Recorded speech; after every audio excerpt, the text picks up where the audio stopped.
અમરેલી જિલ્લામાં આવેલા ધારી તાલુકાના ચોલાલા ખાતે આવેલા મહાદેવપરા વિસ્તારમાં સીતારામ ધૂન મંડળીનું આયોજન કરવામાં આવ્યું, જેમાં ગાય માતાના લાભાર્થે ધૂનનું આયોજન કરવામાં આવ્યું, જેમાં અપંગ ગાય માતા કે વૃદ્ધ ગાય માતાની અનેરી સેવા કરવામાં આવી રહી છે। ત્યારે શહેરજનો મોટી સંખ્યામાં જોડાયા અને પૈસાનો વરસાદ વરસાવવામાં આવેલ હતો।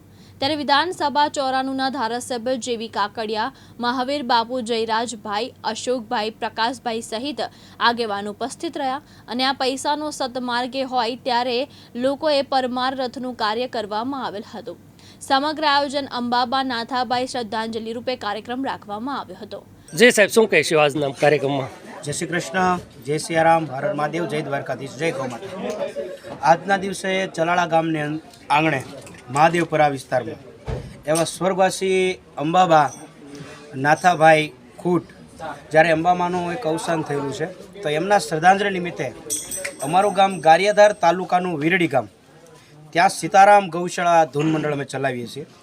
અને બીમાર તમે ઘણી પાંજરાપોળ આશ્રમ ગૌશાળા જોયા જ હોય, અને આપણા ધર્મનું ગૌ માતા એક માં છે અને સેવા થઈ રહી છે, બહુ સારું કહેવાય છે। પણ અમારી જે ગૌશાળામાં સેવા થાય છે, એકદમ બીમાર અબોલ ગાયોની સેવા થાય છે। અને આ ગૌશાળાની અંદર મારા અંદાજ પ્રમાણે આપણા ભારતની અંદર અત્યારે 2 જ ગાયો, એક કામધેનુ ગાયમાં, એટલે કે આપણા રત્નો જેને કહેવાય અમૂલ, એવી 2 જગ્યાએ ગાય છે, બીજે ક્યાંય ગાય છે નહીં। કામધેનુ ગાય એક અમારા સીતારામ ગૌશાળામાં કામધેનુ ગાય છે, અને બીજી ગાય આપણે સર્વેશ્વર ધામ કોબડી, 2 જગ્યાએ કામધેનુ ગાયમાંના બિરાજમાન છે, બીજે ક્યાંય ગાય છે નહીં કામધેનુ ગાયમાં।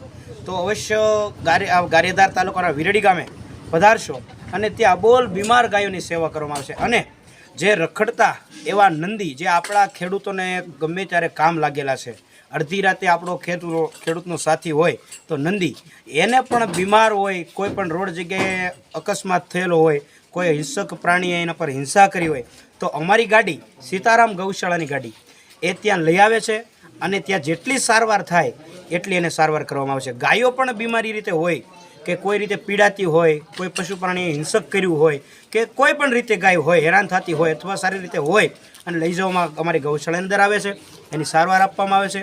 અને કોઈ પણ જગ્યાએ કાર્યક્રમ હોય તો આજે દાખલા તરીકે ખૂટ પરિવારમાં અંબાબાના સ્મરણાર્થે હતો કાર્યક્રમ, તો ગરધણી પાસે અમે પૈસા નથી માંગતા કે ભાઈ તમારે અમારા ગ્રુપનો કાર્યક્રમ કરવો હોય ધૂન ભજન સંધ્યાનો, તો કે ભાઈ પૈસા આપવા પડશે નહીં, કે પછી કે અમારા કલાકાર હોય, સાજિંદા મિત્રો હોય, ગાડી હોય, તો એને 1 રૂપિયો ગરધણી પાસેથી માગવામાં આવતો નથી, ફ્રી સેવામાં આવે છે। એટલે કે આપ લોકોને તમને ભાવ જાગે, પ્રેમ જાગે, આ લોકો ગૌ માતાનું સેવા કરે છે કે ભાઈ અમારે 5 રૂપિયાનું કંઈક 500 રૂપિયાનું દાન આપવું છે, તો તમારે સ્વૈચ્છિક રીતે દાન આપી શકો છો।